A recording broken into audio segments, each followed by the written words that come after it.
Simplex me. This up on my again. Iya washe. Indine bekire mufaro. Ndatumwa na tensi.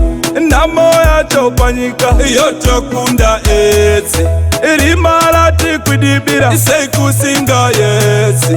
Isaka patumwa musharu kwa kuti paite chenji. Yarira ngoma tamba. Musharu kwa ali kufamba. Terera ndandi.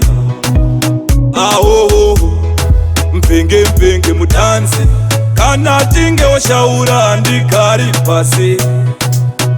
Aho vakungoti ande imberi musharukwa ande imberi apana chamoti maona zvedu ndezvedenga kurova ngoma mai yavo zvetopuwa nedenga zvedu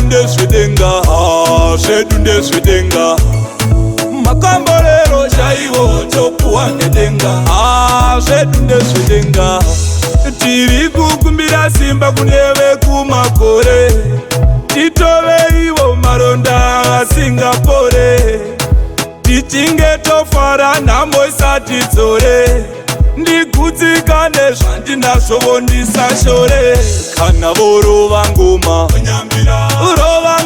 gwenyambira tichimwandare. Aho vorova ngoma gwenyambira tichimwandare. Aho vakungoti ande imberi musharukwa ande imberi apana chamoti maona zvedu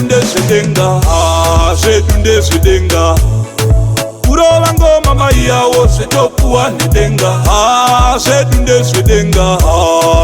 ndezvedenga makamborero chaivo topuwa nedenga zvedu ndezvedenga.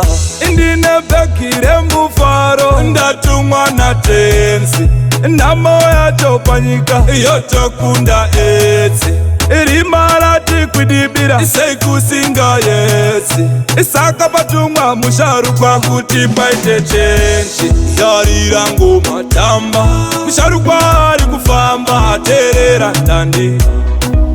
Aho mpenge mutanzi kana tinge washaura ndikari pasi.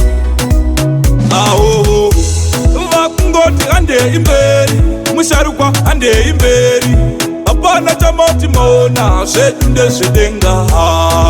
ndezvedenga kurova ngoma mai yavo zvetopuwa nedenga zvedu ndezvedenga makamborero chaivo topuwa nedenga zvedu ndezvedenga vakungoti ande imberi musharukwa ande imberi apana chamoti maona zvedu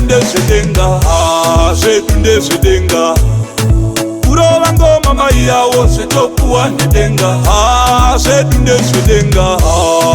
ndezvedenga makamborero chaivo topuwa nedenga zvedu ndezvedenga.